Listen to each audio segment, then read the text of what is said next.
हाय everyone. UPSC mains answer writing practice में GS 3 का एक टॉपिक ले रहे हैं। सिक्योरिटी, इंटरनल सिक्योरिटी से रिलेटेड ये टॉपिक है आफस्पा पे। नाउ ये आर्म्ड फोर्स स्पेशल एक्ट जो है इसमें काफ़ी कंट्रोवर्सीज हैं। कंट्रोवर्सीज के साथ में अगर आप क्वेश्चन देखोगे 2015 में ये क्वेश्चन आया था। पहले एक बार इस क्वेश्चन को पढ़ते हैं, उसके बाद में क्वेश्चन को समझेंगे।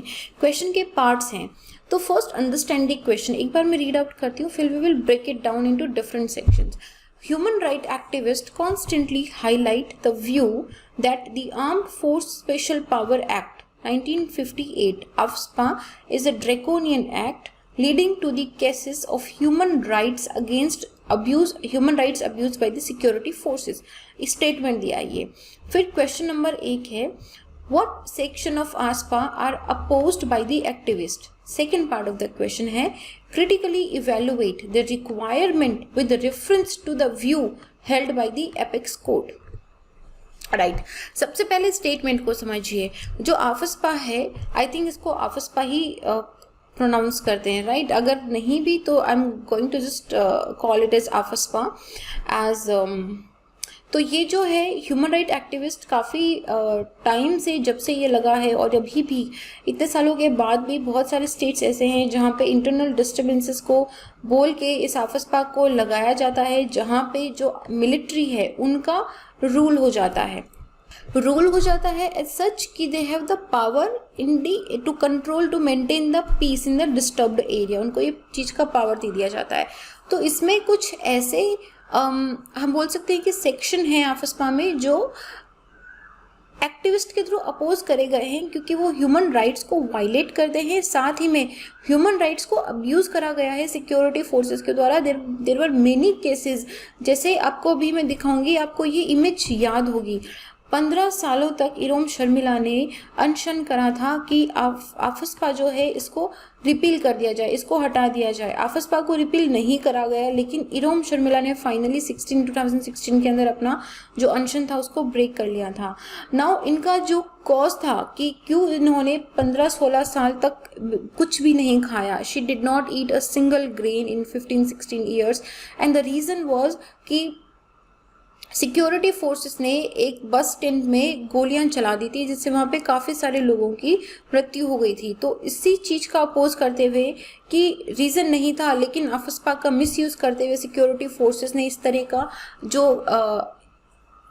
का जो एक्सीडेंट हुआ था इसके अपोजिशन में। तो सिमिलरली आपको कश्मीर में जब आफस्पा था तब भी बहुत सारी सुनने को मिला होगा कि सिक्योरिटी फोर्सेस कहीं भी घुस जाती थी, बहुत सारे ह्यूमन राइट अब्यूजेस के केसेस आने लगे थे। तो वहाँ पे human right activist are always on the front foot कि आफस्पा को रिपील करा जाए। तो ऐसे में ये क्वेश्चन पूछा गया है कि कौन से ऐसे सेक्शंस हैं जो इन एक्टिविस्ट के द्वारा अपोज करे जाते हैं, और दूसरा कि ये 1958 का है, तो क्या कॉन्स्टिट्यूशन ने अब तक, जो कि सुप्रीम कोर्ट ने अब तक कुछ नहीं बोला होगा, तो आपको नहीं बताया है कि एपेक्स कोर्ट ने इसको क्या व्यू हेल्ड करा है। लेकिन आपसे पूछा है कि एपेक्स कोर्ट ने जो भी व्यू दिया है आफस्पा पे उसको आपको क्रिटिकली इवेल्युएट करना है। तो ये ओवरऑल क्वेश्चन है। इस क्वेश्चन का जो आप पहले हम लोग एक बार कंटेंट देखते हैं। अगर आप मुझसे जुड़ना चाहते हैं या आपको अगर यूपीएससी की प्रिपरेशन से रिलेटेड कोई क्वेश्चन है, तो आप मुझे इंस्टाग्राम पे या टेलीग्राम पे एक मैसेज ड्रॉप कर सकते हैं, little_simple_बुद्धा पे। इस क्वेश्चन का पीडीएफ भी आपको टेलीग्राम से मिल जाएगा, आप यहाँ से डाउनलोड कर सकते हैं। Coming to the content of the question, armed forces special power act 1958 जो है इसकी रूट 1942 में जब क्विट इंडिया मूवमेंट हुआ था तब हुआ था। तो लिलिंथ गो थे, उन्होंने एक ऑर्डिनेंस निकाला था 1942 में, ताकि क्विट इंडिया मूवमेंट को कर्टेल करा जा सके। और उसके बाद में नागालैंड पहला ऐसा स्टेट था जहाँ पे इन्होंने डिमांड करी थी कि इसको विड्रॉ कर लिया जाए इंडिया से। उसके बाद में गवर्नमेंट ने आफस्पा को इन्फोर्स करा था, which is a law that Britishers के द्वारा यूज़ करा जाता था कि किसी भी मोमेंट को, स्ट्रगल को, जो फ्रीडम स्ट्रगल है हमारा, उसको कर्टल करा जाए, कर्ब करा जाए, कि अगर वो उनकी जो पुलिस है, उनकी जो फोर्स है, वो कितने भी लोगों को मार दे, इम्प्रिजन कर दे, फैमिलीज को डिस्ट्रॉय कर दे, तो उन पर क्वेश्चन ना हो, क्योंकि it was bought under the law. तो ये काफ़ी स्ट्रॉन्ग रिएक्शंस देखने को मिला था नॉर्थ ईस्ट के अंदर, जम्मू कश्मीर के अंदर। हालांकि सुप्रीम कोर्ट ने इसकी कॉन्स्टिट्यूशनल वैलिडिटी को दे दिया था, इट अपहेल्डेड द कॉन्स्टिट्यूशनल वैलिडिटी कि ये लॉ जो है ये अगेंस्ट द कॉन्स्टिट्यूशन नहीं है। लेकिन जो पब्लिक परसेप्शन आफस्पा का है वो कभी चेंज नहीं हुआ है। अभी भी यही लगता है कि ब्रिटिशर्स ने इसको एंटी इंडियन बनाया था या बोले कि एंटी पीपल बनाया था, तो by now it is also considered as anti people. और इसमें जो आर्म्ड फोर्सेस को लाइसेंस दिया जाता है कि वो बिना दे कमिट जिसके अंडर वो ह्यूमन राइट वायलेशंस कमिट करते हैं विदाउट एनी अकाउंटेबिलिटी। मैं आपको बात करूंगी कि कौन से ऐसे 3 रूल हैं जिनमें आफस्पा में जो सिक्योरिटी फोर्सेस को ये चीज़ का पावर मिलता है कि without having any accountability they can commit the human right violations also. तो certain clear cases of human right violations काफ़ी न्यूज़पेपर में थे जहाँ पे आर्म्ड फोर्सेस को have stonewalled the attempt की इसको इन्वेस्टिगेट नहीं कर सकते आप, और जो भी ऑब्वियसली गिल्टी होगा उसको पनिश करा जाएगा, एंड हैव ओनली स्ट्रेंथन्ड कि ये जो वाइड स्प्रेड परसेप्शन है कि ये एंटी पीपल है, इसको और ज़्यादा फोर्स से कराए, जिसकी वजह से ह्यूमन राइट वायलेशंस और भी ज़्यादा ही हुए हैं। तो एक काफ़ी सेंसिटिव अप्रोच होनी चाहिए कि अगर ह्यूमन राइट वायलेशन की कहीं पे भी बात आ रही है तो ऐसे परसेप्शन की जो रूट्स है उसको काटा जाए, ना सिर्फ कि उस चीज़ को दबाया जाए बल्कि उसको रिजॉल्व करके उसको रूट से हटाया जाए। आप ये चीज़ देख सकते हो कि आफस्पा जो है ये it come in effect only and only after the government declare a state और a part of it disturbed. और डिस्टर्ब्ड का मतलब क्या होता है यहाँ पे कि वहाँ पे लॉ एंड ऑर्डर फॉलो नहीं हो रहा है। तो ऐसे डिस्टर्ब्ड एरिया में जहाँ पे नॉर्मल गवर्नमेंट फंक्शनरी जो है वो ब्रोक डाउन हो जाती है, जहाँ पे तो आर्मी को लाया जाता है कि वापस जो पीस है, जो नॉर्मेसी है, उसको रिस्टोर करा जाए। ऐसे में इन डेमोक्रेसी जो आर्मी है ये बहुत ही लिमिटेड पीरियड के लिए एम्प्लॉयड होती है, उनको प्रोलॉन्ग्ड इंडेफिनिट टाइम के लिए नहीं करा जा सकता कि 5 साल 10 साल 15 साल के लिए वो एरिया डिस्टर्ब ही रहेगा। तो सरकार क्या कर रही है ऐसे में? Unfortunately it is just the opposition in practice, बिल्कुल अपोजिट है।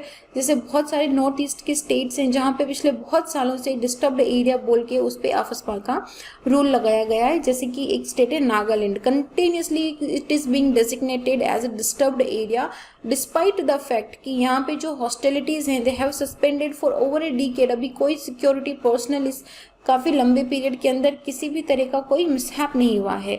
तो ऐसे में बहुत बार ये एक्सक्यूज़ माना जाता है सरकार का, failure of the state and central government माना जाता है, जो उस डिस्टर्ब्ड एरिया में लॉ एंड ऑर्डर को इन्फोर्स नहीं कर पा रही है और जो लोकल पीपल है उनको सिक्योरिटी प्रोवाइड खुद से नहीं कर पा रही है। ऐसे में आर्मी को लाया जा रहा है उस डिस्टर्ब्ड एरिया में पीस लाने के लिए। तो first part of the question था कि ऐसे कौन से कॉन्ट्रोवर्शियल प्रोविजंस हैं आफस्पा के जो ह्यूमन राइट वायलेशंस वालों को जिनके अपोज कर रहे हैं। सबसे पहला है कि वो लोग अदरवाइज यूज ऑफ फायर या फिर फायर करने से या किसी दूसरे तरीके की फोर्स पे अगर किसी भी व्यक्ति की मृत्यु हो जाती है तो वो पर्सन उसके अगेंस्ट लॉ में नहीं जा सकता।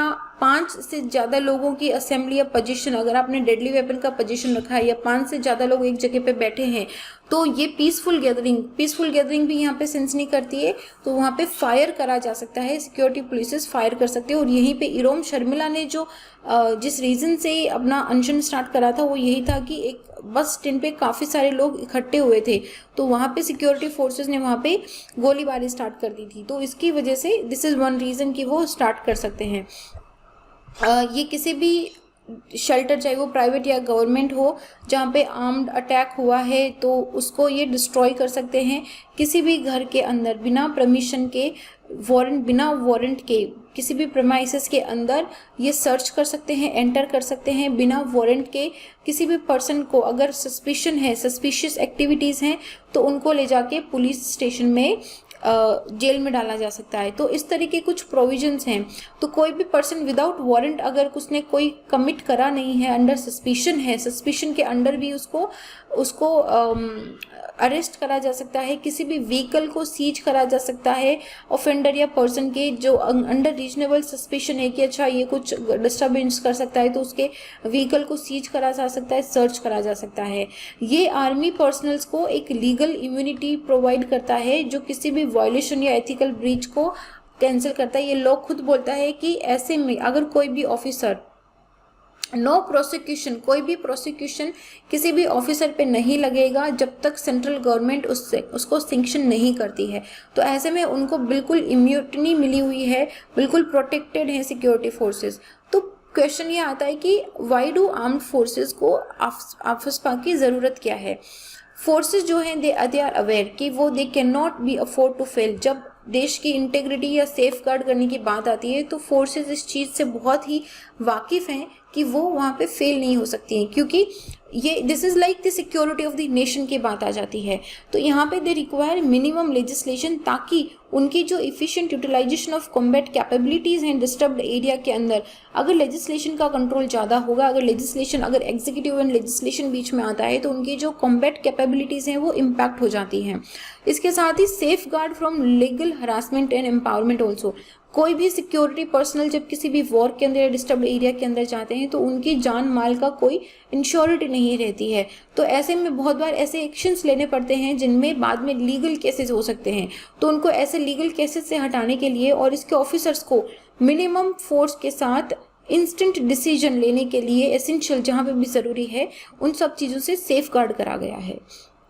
किसी भी तरह के लीगल स्टैच्यू की एब्सेंसी का मतलब है कि ऑर्गेनाइजेशनल फ्लेक्सिबिलिटी और जो utilisation of security capacity of the state होती है उसको इम्पैक्ट करती है। It might render the security forces, जो रोल उनको असाइन करा गया है उसमें उनका काम करने का जो कैपेबिलिटी है उसको ये इम्पैक्ट कर सकती है।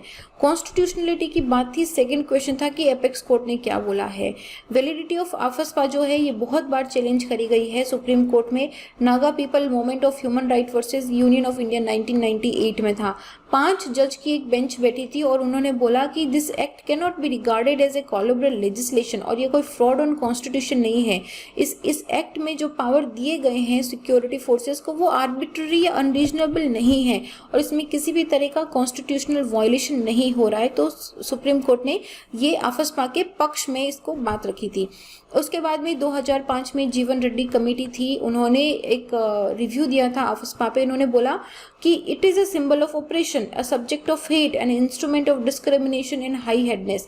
जाहिर सी बात है, इन्होंने बिल्कुल यही बोला था जीवन रेड्डी कमेटी ने कि आफस्पा को हटा दिया जाए क्योंकि ऑपरेशन को दिखाता है, ऑब्जेक्ट टू हेट, क्योंकि this is still being seen as a anti people. Justice JS Verma committee थी 2013 में, जो इन्होंने क्रिमिनल लॉ एग्जामिनेशन के लिए बिठाई गई थी regarding the sexual assault. AFSPA में सेक्सुअल असॉल्ट को बहुत क्रिटिसाइज करा गया था आफस्पा में उस वक्त इमीडिएट उन्होंने बोला था कि इमीडिएटली इसको रिपील करा जाए। जज संतोष हेज कमीशन था 2014 के अंदर, इन्होंने एक्स्ट्रा जुडिशियल एग्जीक्यूशन जो मणिपुर के अंदर हुए थे 7 डेथ जिनकी एक्स्ट्रा जुडिशियल एग्जीक्यूशन हुई थी, तो उन्होंने बोला कि this is a mockery of the law. तो ये जितने भी कमिटी रिपोर्ट्स हैं एक्सेप्ट 1998 में जो सुप्रीम कोर्ट का जजमेंट आया था जिसमें इन्होंने बोला कि आफस्पा कॉन्स्टिट्यूशनली वैलिड है, कोई दिक्कत नहीं है, कोई आर्बिट्ररी या अनरीजनेबल लॉ नहीं है। इसके अलावा 2005, 2013, 2014 के अंदर जितनी भी कमिटीज आई हैं सब ने एक ही बात बोली है कि आफस्पा को रिपील करा जाना चाहिए। 54 सालों में नॉट अ सिंगल आर्मी और पैरामिलिट्री ऑफिसर और सोल्जर जो है वो किसी भी तरह के मर्डर, रेप या डिस्ट्रक्शन ऑफ प्रॉपर्टी में प्रोसिक्यूट नहीं हुआ है। और ये जो रिपीलिंग ऑफ लॉ है it is very very much essential, ताकि इंडिया का जो मॉरल स्टैचर है United nation human right commission ने भी इसको इसके अगेंस्ट में बोला था कि ये सही नहीं है, इंडिया मस्ट रिपील दिस, लेकिन उसमें कोई भी किसी तरह का कुछ एक्शन लिया नहीं गया था। फाइनली हम ये बोल सकते हैं कि this might send out a mistakable signal कि जो न्यू दिल्ली है वो कश्मीर के साथ पॉलिटिकल डायलॉग के लिए रेडी है, विच हैज़ ऑलरेडी हैपेंड। तो अभी 2015 के इस क्वेश्चन का पूछोगे रेलेवेंस क्या है। रेलेवेंस ये है कि आफस्पा अभी भी काफ़ी सारे स्टेट्स के अंदर हैं, इसका अभी भी ह्यूमन राइट अब्यूज़ हो रहा है, ह्यूमन राइट एक्टिविस्ट अभी भी इसको फोर्स करें, it has not repealed yet. तो इसमें आपका ये करंट का क्वेश्चन भी बनता है, plus now you have the content की आफस्पा के कौन से प्रोविजंस हैं जो सिक्योरिटी फोर्सेस को पावर प्रोवाइड करते हैं और एक्टिविस्ट उसमें अपोज कर रहे हैं, और साथ में supreme court and different committees ने क्या बोला है।